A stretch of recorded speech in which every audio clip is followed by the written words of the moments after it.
Hello,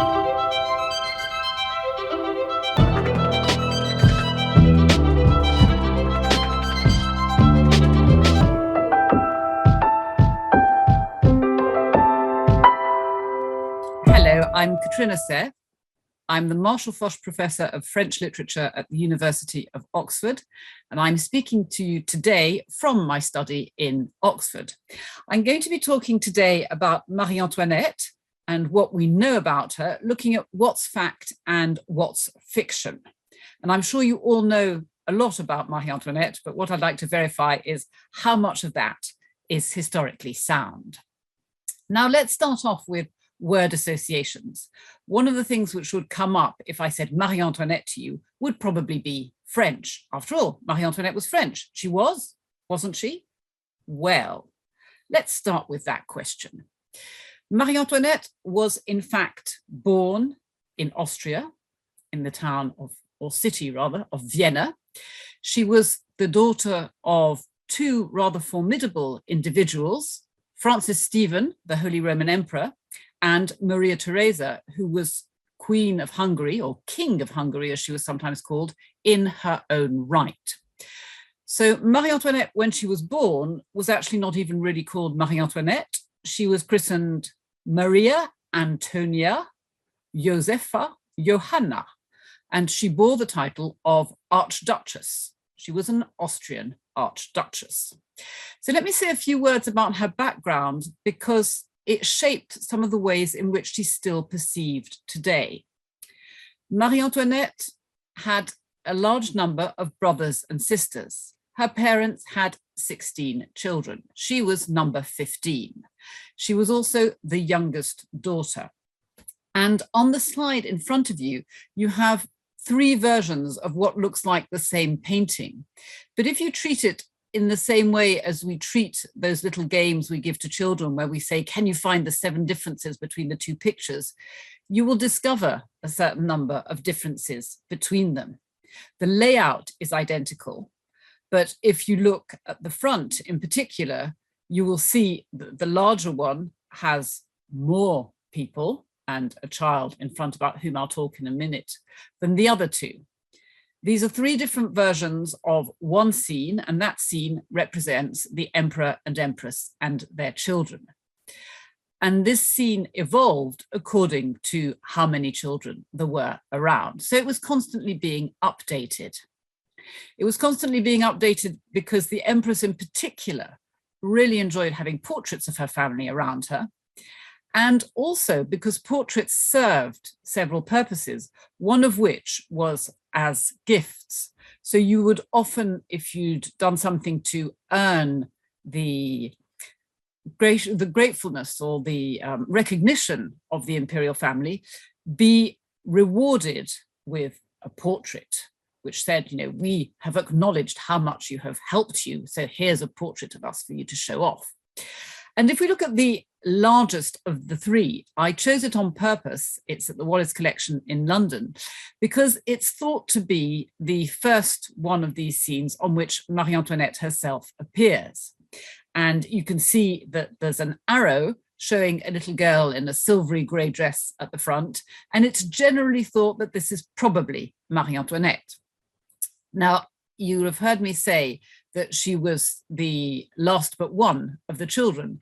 And if you look, you'll see that there are a couple of children who look younger than her on the picture. That's because when the pictures were being copied, what the painters would do would be take existing scenes and then just add new characters on. So the relative ages of the children are not always respected. It's a bit like a sort of cut and paste before, or photoshopping before the invention of computers. And I'd like to say a couple more things about this picture before moving on. And that is that if you look at the emperor and empress, you know, they look slightly larger than their children. You'll notice that the empress is a little bit higher up and she's sitting on something which looks more like a prominent throne than her husband. She was the real seat of power in the family. She was the one thanks to whom all the titles and lands had ended up in the imperial family's possession. The law was changed by her father to enable his daughter to receive all of his possessions as an inheritance, or at least most of his possessions as an inheritance, because he had no male heir. And what you can also see, if you look at this picture closely, is that the boys, including the heir to the throne, Archduke Joseph, who's in red, are on the mother's side, whereas the girls are on the father's side or in the middle. The mother is on the side of power here. The last thing I'd like to say about this picture before moving on is that it clearly shows, I think, that one of the elements of the power of the House of Habsburg, or Habsburg-Lorraine, as it was called, lay in the fact that there were so many children. The Empress in particular was going to use her children as pawns, sending them out to be representatives of the House of Habsburg in distant domains, if they weren't going to be hanging around to stay and be the emperor after her. So who were all these children and what did they become? Let me reassure you first, I'm not going to read the whole list, but I am going to show you a certain number of elements here. And amongst these elements is the fact that all the girls are called Maria something. This is a very Catholic family, and the Virgin Mary is considered to be their protectress, their patron. And you will also notice that there are a number of the children who go into the church or become abbesses, archbishops, and so on. The girls who become abbesses are sent away to convents, and they become sort of representatives of the Habsburgs, interceding with God, since the Habsburgs, as I said, are a very Catholic family. But you'll also notice that a number of the daughters end up with rather grand titles, since one of them will become Queen of Sicily, one of them will become the Infanta of Parma, the Duchess of Parma, and so on. So they all move to different places where they enter new families, but they also they remain representatives of Austria. And that's why when I said that my first slide was, is Marie-Antoinette French? Well, she starts off being Austrian, but she's the one who will be married off to the heir to the throne of France. And that's why our association between Marie-Antoinette and France is in many ways a correct one. I'd also like to say another thing about Marie-Antoinette, which I think we often forget, and that is that Marie-Antoinette was surrounded by a lot of people in the picture which I showed you. It was the imperial family at its most complete, with 13 of the children alive out of the 16 who were born. 3 of them died when they were very young. But in the 10 years after this portrait was painted in 1760, there were a number of deaths in her immediate family, including the death of her father, the death of one of her brothers, the death of 2 of her sisters, the death of her sister-in-law, the death of 2 of her nieces, and so on. Of her surviving sisters, 3 of them went off to occupy important positions elsewhere. Maria Christina to Pressburg, where with her husband, she was representing the Empress. Maria Amalia to Parma, because she had married the head of house in Parma. Maria Carolina, same thing, because she was married to the person in charge of Naples. Peter Leopold had become Duke of Tuscany, and Ferdinand was ruling Modena. So we have a close-knit family initially, and then suddenly 10 years later, there's hardly anybody else around. And I think it's important to remember that Marie-Antoinette, as she was to be known, when she is 15, when she's about to be sent off to France, is actually probably relatively traumatized already by all of these losses sustained in her immediate family. So Marie-Antoinette becomes Queen of France, and I'm going to say a few words about that. And one of the things we would like to think is that she might have been groomed to become Queen of France. Now, to what extent is this true? Maria Theresa, her mother, wanted the children, and in particular the daughters, to be representatives of the House of Austria abroad, as I've mentioned. And so it was important for her that they could be shown in the best possible light. And one of the ways of doing that was making sure that they were extremely well brought up. And Maria Theresa, who engaged with her children's governesses, for instance, reminded them that these were mere children, possibly, but these mere children could end up being queens of a foreign country. We have quite a lot of Maria Theresa's letters in which she says things like that, makes points like that. So Maria Theresa is very ambitious for her children.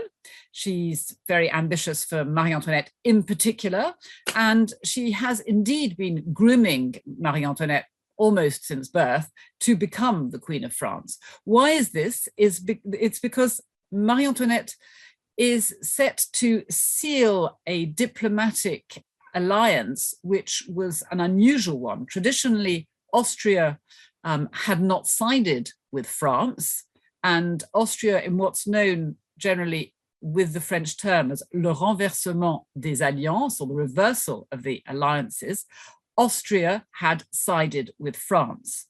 And Maria Theresa wanted to make sure that this remained a very strong proximity in diplomatic and political terms.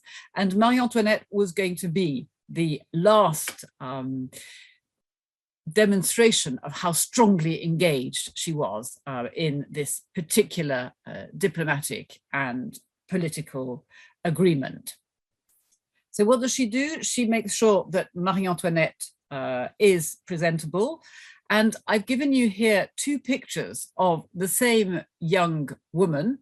And you can see the date, 1769. Marie-Antoinette was born in 1755, so she's 14. And if I'd shown you the picture on the left and said, what age do you think the person on this picture is?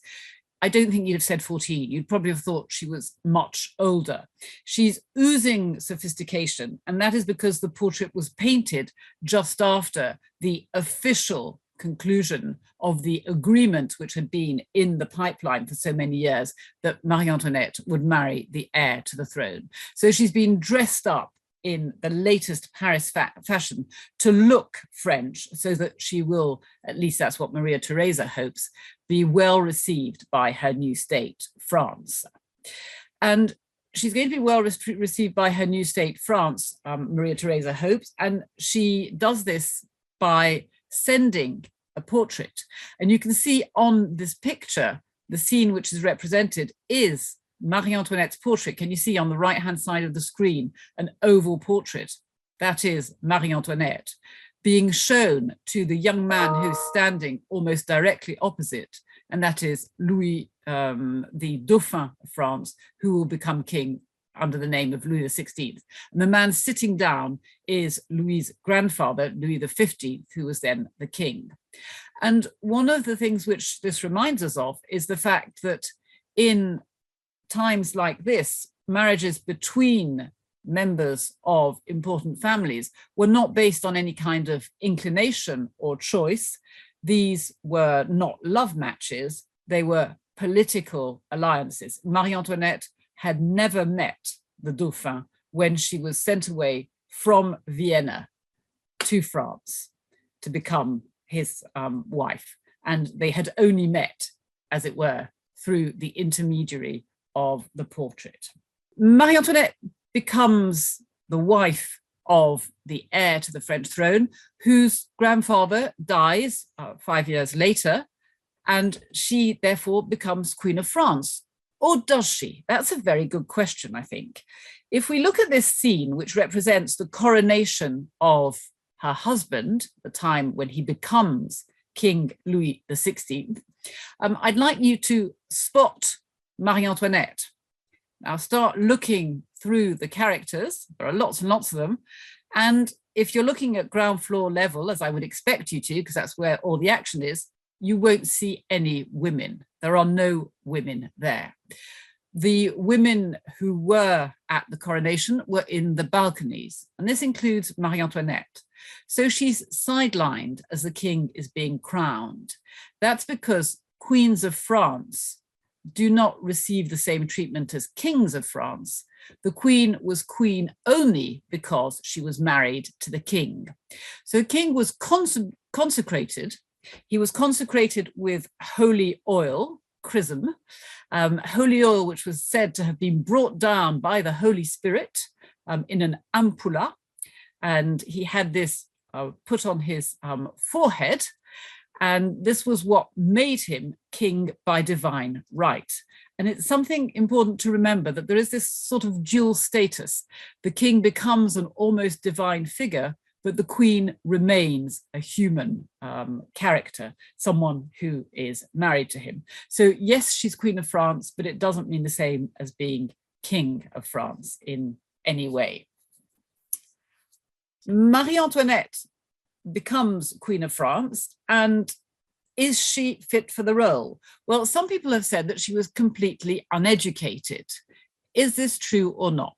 Well, let's wind back a bit to her childhood and to the time when she was in Vienna with her parents. And I've shown you a scene which is part of a very much larger picture painted to celebrate the events which surrounded the marriage of her brother, Archduke Joseph, who became emperor, and Isabella of Parma.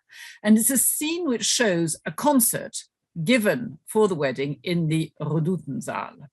And I've put an arrow above the head of the teeny tiniest little girl sitting in the audience, because that is Archduchess Antonia, with her governess next to her, keeping her in check. 1760, you remember she was born in 1755. She's a very little girl to be sitting through a concert, but that was absolutely expected of the Habsburg children. She was schooled not only to behave beautifully, but she was also schooled to be interested in events going on and to enjoy music. I'll say a little bit more about that later on. However, if the Habsburgs were very good at certain aspects of children's education, they were possibly a little forgetful, particularly for the girls, of some more important aspects, or some aspects we might consider to be more important. So take a look at this. 9th of July, 1770, Marie-Antoinette writes to her mother.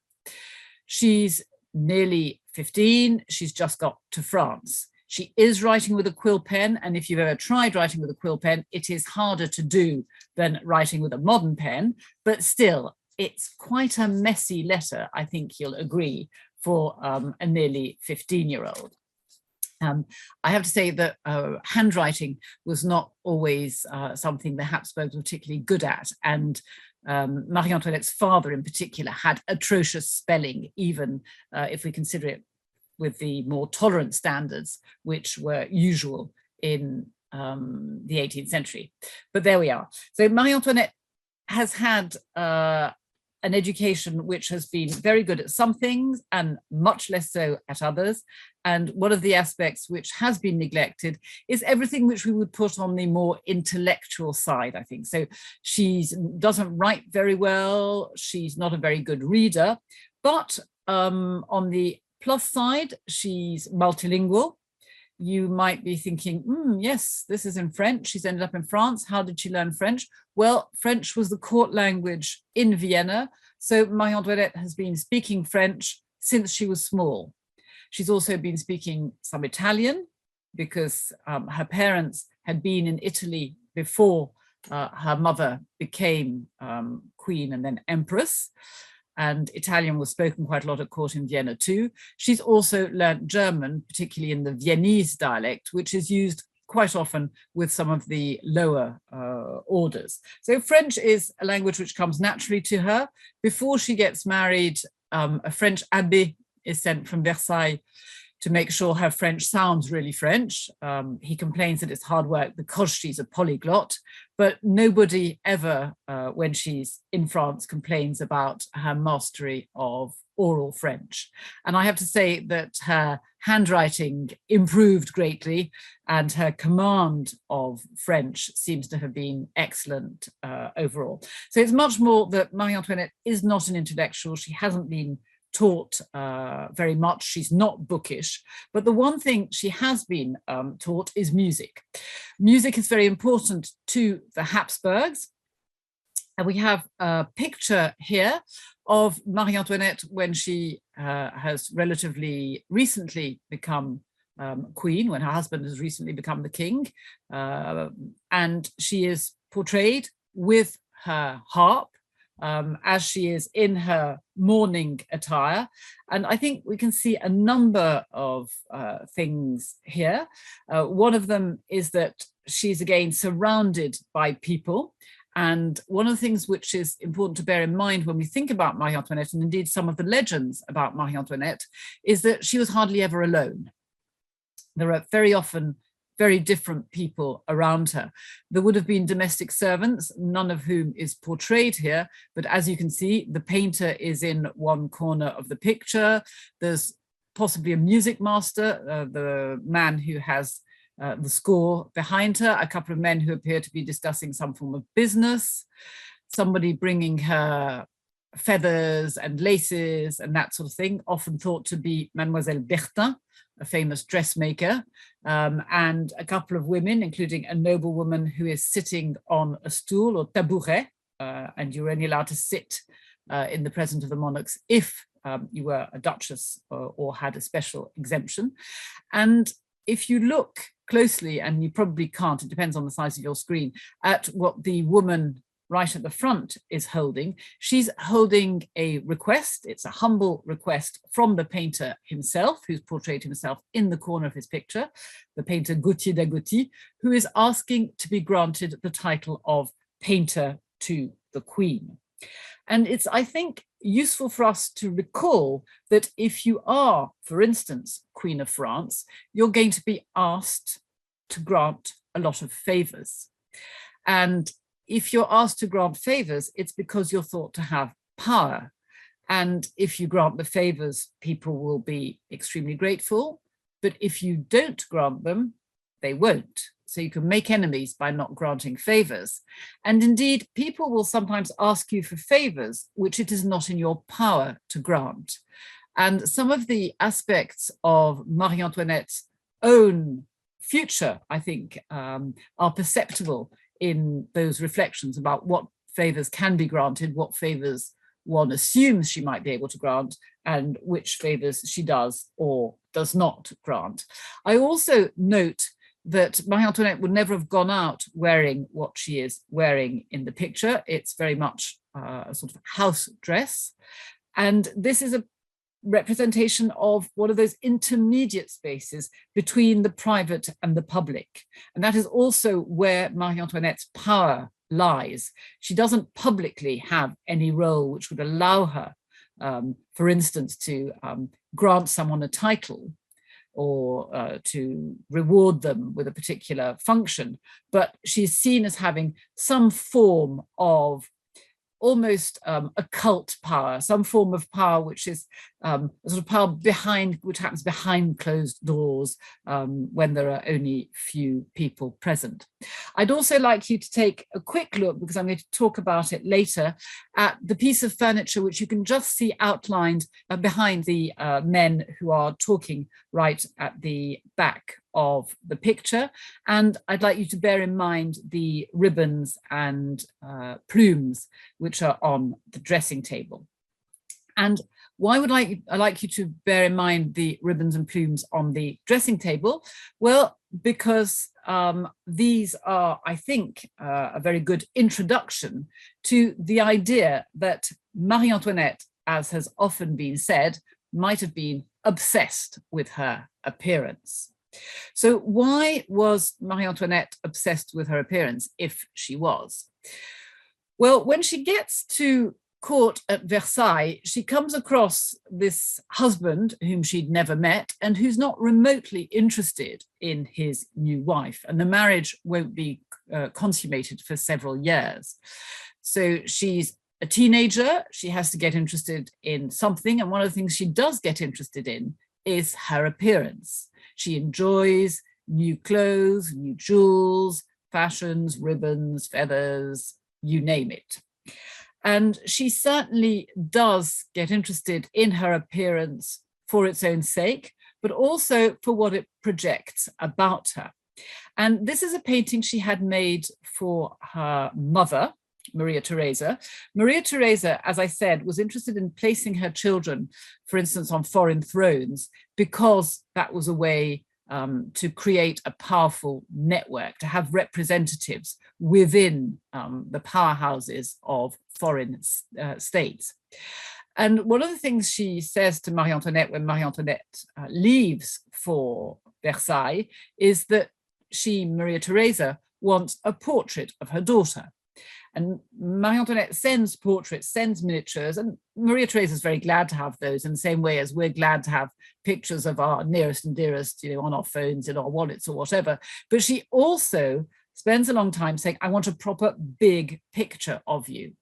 And why does Maria Theresa want a proper big picture of Marie-Antoinette? It's to show it off. It's to hang it in the staterooms so that anybody who comes to see her will think, not only is this the Empress, it's also the mother of the Queen of France. So it's another way of expressing power, of using pictures to express power. And this picture was particularly successful.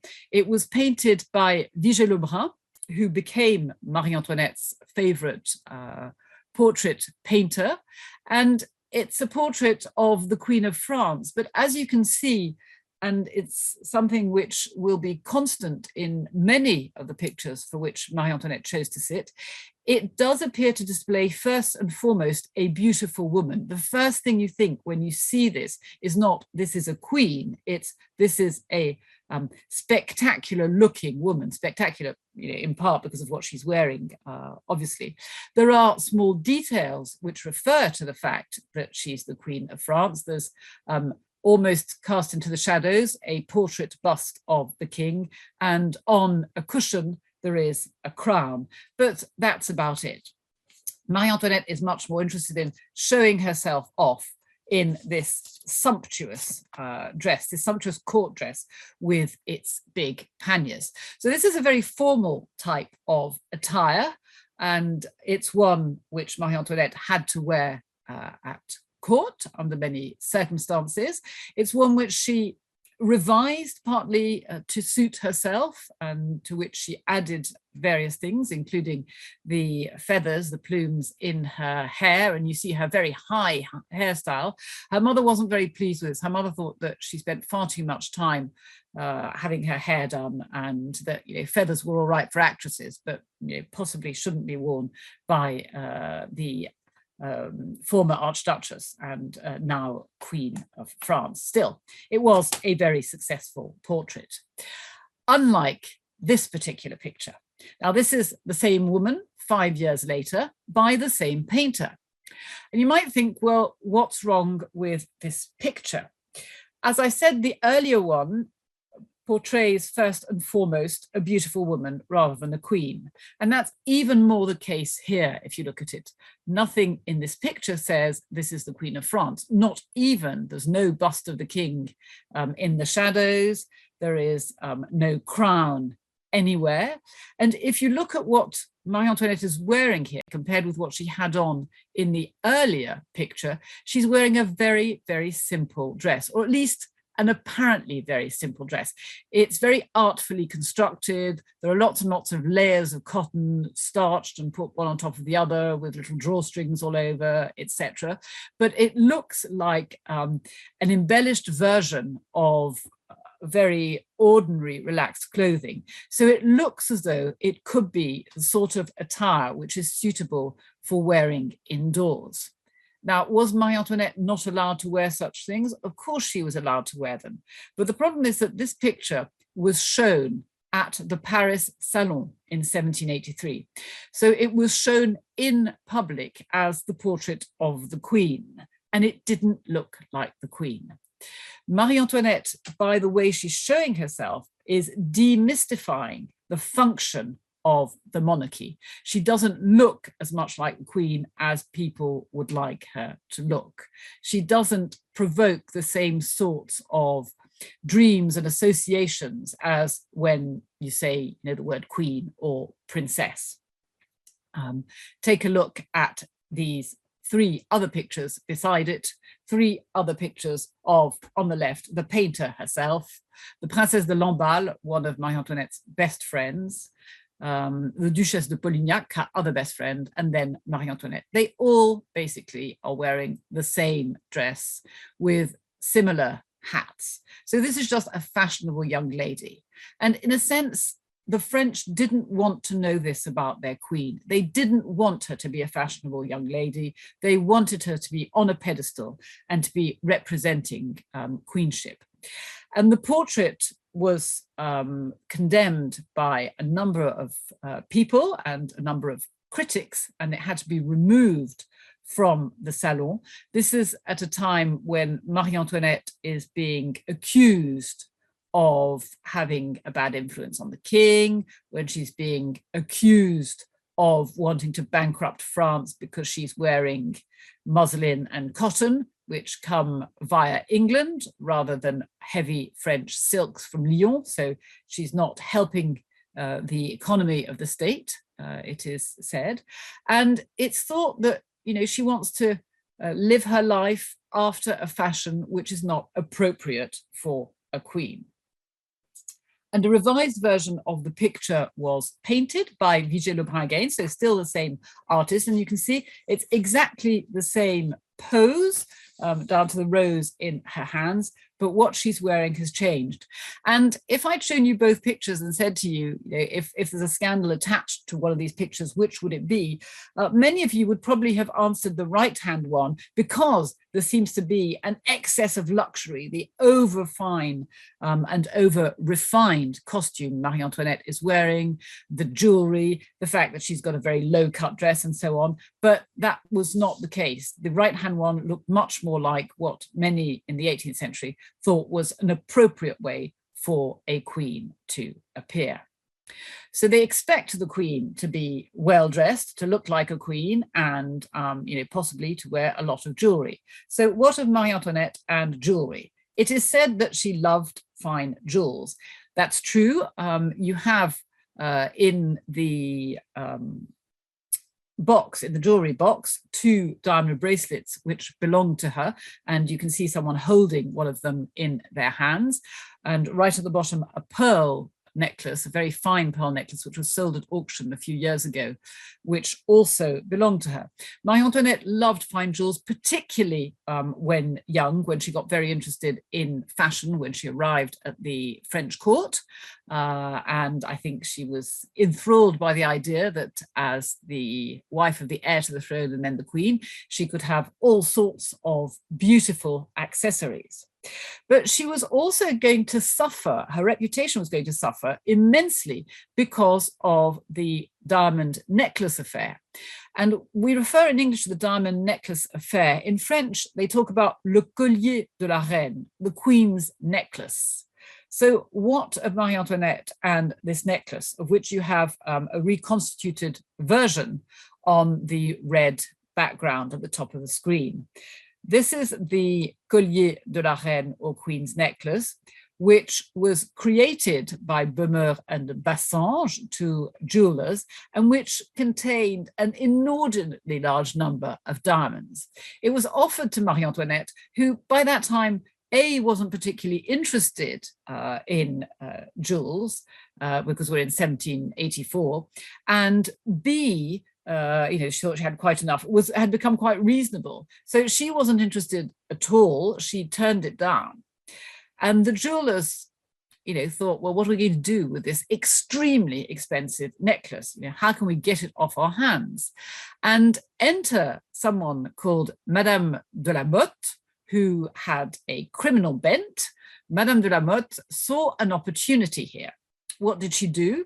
She went to see a French cardinal, the Cardinal de Rohan, who was someone close to the court, but whom Marie-Antoinette disliked. Her mother had disliked him when he'd been in Vienna, where he'd been ambassador.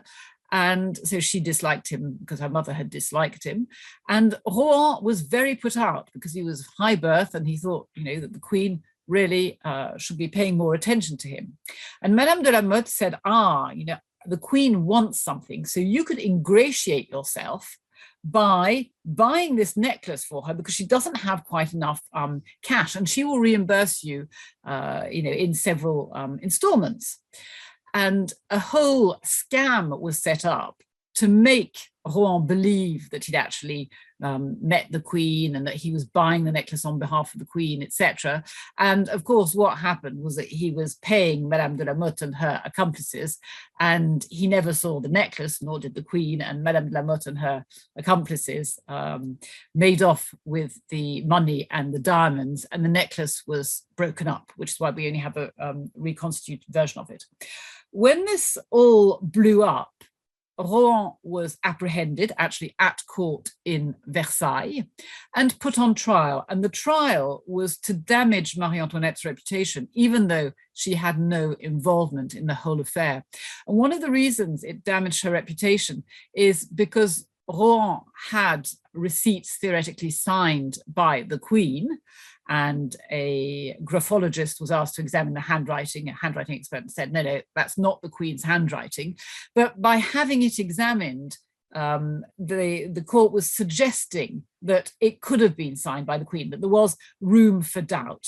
And it was one of those cases in which mud sticks. Marie-Antoinette was not guilty at all, but a lot of suspicions surrounded her. She was becoming increasingly unpopular at the time. Now, there's another reason why she was sometimes considered unpopular. You'll have heard the myth that she played at being a shepherdess. Now, I've slightly given things away by saying it's a myth that she played at being a shepherdess. Marie-Antoinette had several buildings constructed for her, which had some connection with rurality. When Louis XVI came to the throne, he gave her a small sort of mini chateau in the grounds of Versailles called the Petit Trianon, which some of you will have visited. It's an absolutely charming, charming residence. And she had bits of it transformed. And in particular, she had the grounds around it landscaped. And at the bottom of the slide, you can see part of what's called Le Hameau de la Reine, the Queen's Hamlet, with sort of a fake decor of farmhouses in which there were, lovely ornamental chickens and this sort of thing. So she enjoys walking around this almost Disneyland version of the countryside. She also had in Rambouillet, which was one of the other royal residences, a laiterie or a milkery or dairy. And in this laiterie, there were beautiful, those are statues you can see of Amalthea's goat. And this was somewhere where the Queen and her friends could go and drink fresh milk. She had several rare breeds, and that's why you've got the extraordinary ram on the left of the slide. So she didn't particularly play at being a shepherdess, but she enjoyed the idea of retreat, the idea of a quiet life away from scrutiny, and she associated it partly with the notion of rurality. One of the things which is sometimes said and which relates to this is that there was a Sèvres china cup which was modeled on Marie-Antoinette's breast, the coupe sein, or the breast cup.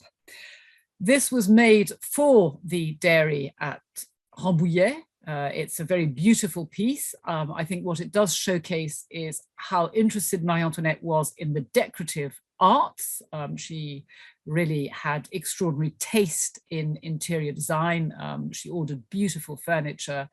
And here is one element of china, because china was being produced, a very beautiful china was being produced in France at that stage. It wasn't remotely modeled on Marie-Antoinette's breast.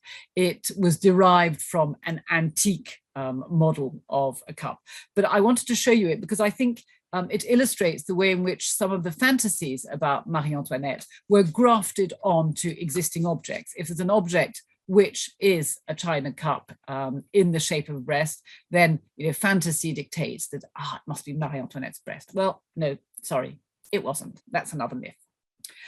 It is said sometimes that Marie-Antoinette was a terrible mother, and at other times that she was a good mother. Motherhood, in many ways, was that for which she had been groomed above all. And I told you that her marriage wasn't consummated for a number of years, for 7 years, in fact. That was driving her mother, Maria Theresa, up the wall. Maria Theresa had 16 children, as I said, and she rather expected her children to produce similar number of heirs. So Maria Carolina, who's very close in age and in affection to Marie-Antoinette, the one who becomes Queen of Naples, obliged and produced a series of children. And there's Marie-Antoinette not having any children at all, or not having her marriage consummated for 7 years. Maria Theresa was worried about that for one reason, which is that Marie-Antoinette could have been repudiated at any point and sent back to Vienna. But fortunately, Marie-Antoinette did ultimately have children. She had 4 children in total. The first is the little girl leaning into her on this picture. She was called Marie-Thérèse Charlotte. Marie-Thérèse, why? Because she was called after her grandmother, Maria Theresa. And then you can see 2 other little boys. They were both called Louis something, of course, because all, or nearly all, the heirs or putative heirs to the French throne were called Louis something. The elder one, who became the Dauphin, which is the title the heir to the throne of France bore, was to die in 1789. And the little one on Marie-Antoinette's lap is the one who survived and who is known sometimes as l'enfant du Temple, the child of the Temple prison, or as Louis XVII, since he was the only boy alive after his father was executed. Now, this is a portrait painted in 1786, once again by Vigée-Lebrun, Marie-Antoinette's favorite artist. The Queen looks distant and sad. That may be because of the empty cradle, which we can see. The empty cradle would have been intended to house a portrait of the Queen's last child, a little girl called Sophie-Hélène Béatrix, who died when still a baby. It's also a time when Marie-Antoinette has been coming increasingly under attack. And it's a picture which was intended, although it didn't succeed, to showcase what hadn't been shown by some of the other portraits by Madame Vigée-Lebrun. And as you can see, the vocabulary here is the vocabulary of the traditional portrayals of the Raphael virgins, the way Marie-Antoinette is sitting, the pyramid composition, surrounded by these children in her finest role. And she loves her children. She absolutely adores her children. But there's also another visual clue. I suggested earlier on, when we looked at the picture of her playing her harp, that you should look at the piece of furniture in the background, which was her jewelry cabinet. Well, it's in the background here too. Here are 2 examples of the jewelry cabinet. And why is that important on the picture, which I'll just show you again? It's because there's a reference here to antiquity and to Cornelia, the mother of the Gracchi, who, when asked where her jewels were, said, "My children are my jewels." So the jewelry cabinet is thrust into the shadows, and the children are now Marie-Antoinette's jewels. Now, unfortunately, that was not enough to improve her reputation. And when the revolution came, far from being seen as someone akin to a Raphael Madonna, she was portrayed as a lubricious monster. And here are a couple of anonymous revolutionary prints. The 18th century saw the development of print culture. Prints obviously could be made much more cheaply than painted copies, and much more quickly. They could also be shown to people who were illiterate, so they would convey messages even if you didn't know how to read. And as you can see here, Marie-Antoinette is transformed into a sort of fantastic monster, into a bestial sort of half animal, half human character with snakes in her hair. So these were further ways of discrediting her, of dehumanizing her. And that's one of the things the revolution tried to do in order to attack the picture of her as a princess, as a queen, as possibly a benevolent figure, and one of the ways of doing it was through portraying her as a monster and as potentially a lubricious monster. And this would all come to a head at her trial in 1793 when she was accused of incest.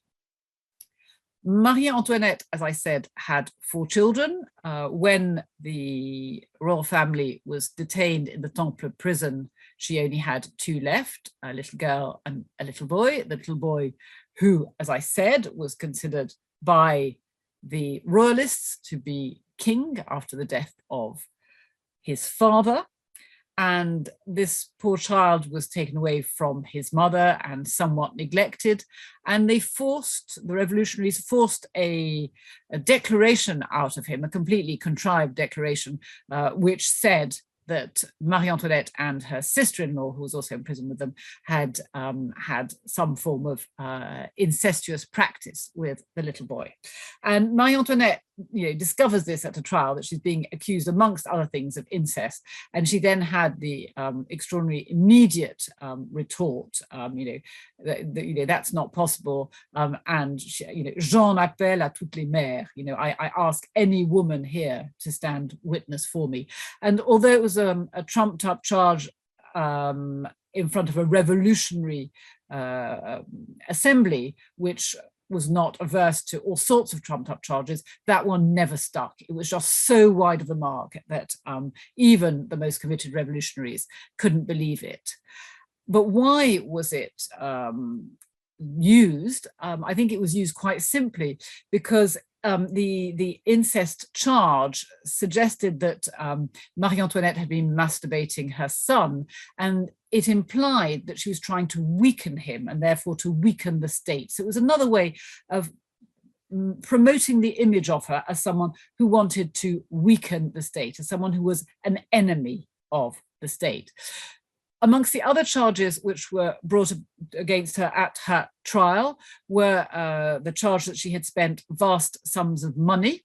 And you can see one of the revolutionary caricatures here. She's an ostrich, so once again, an animal. It's a play on words. La poule d'autruche will be the ostrich hen, but she's also la poule d'Autriche, so she is the Austrian hen. So that harkens back to the fact that the French had not forgotten that Marie-Antoinette originally was Austrian. Even if she'd become Queen of France, to them she was still the Austrian woman. And she's known sometimes with contempt as l'Autrichienne. That was partly because I told you the reversal of alliances was an unexpected one and not everybody was in favor of it. It's also because the word l'Autrichienne, the Austrian woman, sounds like l'autre chienne, that bitch is what it would translate as. So it was, again, a very easy way to condemn Marie-Antoinette as a foreigner and as possibly a lubricious foreigner. What you can see here is that she has her jewels, her pearls, her feathers, etc., on her head. And there's a little distich at the bottom, which says that she finds it easy to digest money, but that she can't swallow the constitution. This is when there were political reforms afoot during the revolution. So she was accused of spending vast sums of money, and that's why she's portrayed like this, with feathers and jewelry, as though she'd been spending France's wealth. She was accused of bankrupting France. The French economy was in a very sorry condition, but Marie-Antoinette was not to blame.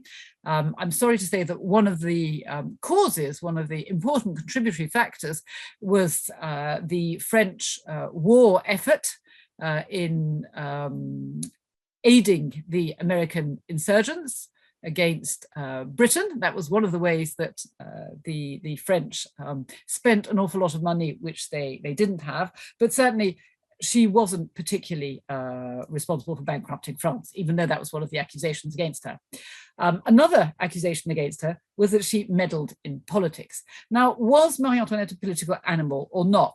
She's sent away by her mother, as I said. Her mother expects her to be a representative of Austria, and throughout the time she's in France, Marie-Antoinette is lobbied by Austria to do various things. And she generally accepts, as long as she thinks that that's not a problem for France. Her ideal is for things to work for both Austria and France. When she's asked to interfere and she thinks that it is counter to French interests, she refuses, and the Austrian ambassador gets very, very stroppy, but she holds her ground.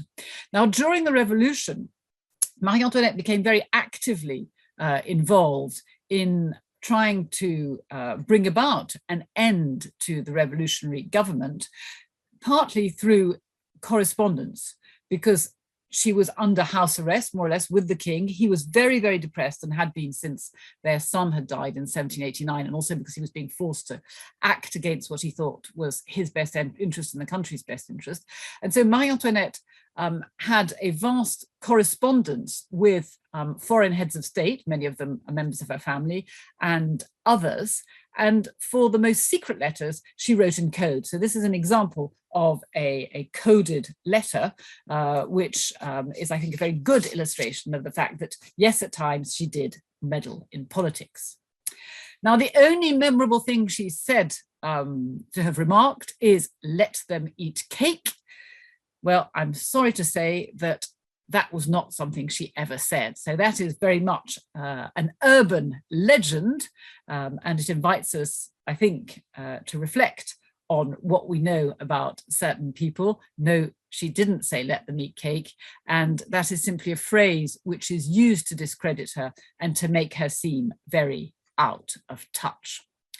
Marie-Antoinette in 1793, because of what she'd done and not done, things of which she had been accused rightly or wrongly, was going to end up on the scaffold where she would be executed. And here are three documents which I think are interesting and which show that she instantly became an interesting figure also because of her execution. The first is a picture purportedly by David, but almost certainly not by him, of her on the way to the scaffold. The second is what is said to be a wax modeling taken from a cast on her face when she'd just been executed. It's at Madame Tussauds in London, and as you can see, it's been put on the sort of the end of a pike, although it was never put on the end of a pike in reality. But what I think it shows us is that Marie-Antoinette's execution is one of the reasons why she is such an extraordinary figure to her. She was seen by some as a martyr, and you can see a contemporary engraving by Cruikshank, The Martyrdom of Marie-Antoinette, Queen of France. And you can also see a painting, whereabouts currently unknown, by Madame Vigée-Lebrun, again after Marie-Antoinette's death, which shows her as a martyr figure. And what happened to Marie-Antoinette was that because she was executed when she was only the queen consort, when in a sense her only fault was to have been married to the king, she did in many ways become a martyr figure. And I think that's one of the reasons that she has retained such historical prominence. And she is still used today as a figure, on the one hand, to discredit people. She's shown to be the woman who was out of touch. And here are two very recent indications. One of the President of France, Macron, shown with his wife, Brigitte Macron, meant to look like Marie-Antoinette, and the other is the British Prime Minister, Boris Johnson, having his house redecorated, apparently in Versailles style, with his wife Carrie, referred to in some quarters as Carrie Antoinette. So these are ways of using the figure of Marie-Antoinette to say there are people who behave as we expect Marie-Antoinette behaved, or as we think she behaved, even if it's not necessarily true, that is, spending too much and being out of touch with reality. And we refer to Marie-Antoinette moments sometimes because of this. Marie-Antoinette is also still seen, I think, as a fashion icon, as somebody extremely glamorous.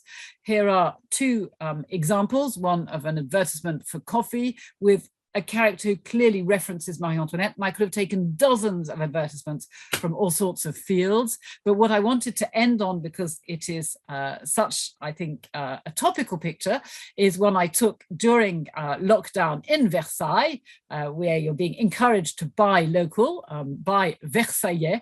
And as you can see, Marie-Antoinette here in the portrait by Vigée-Lebrun is wearing a face mask. So you're being encouraged to go shopping sensibly, and she is enticing you to do so glamorously but sensibly at once. So I hope I've shown you that some of the things we think we know about Marie-Antoinette are true. Some of the things we think we know about Marie-Antoinette are false. Thank you very much.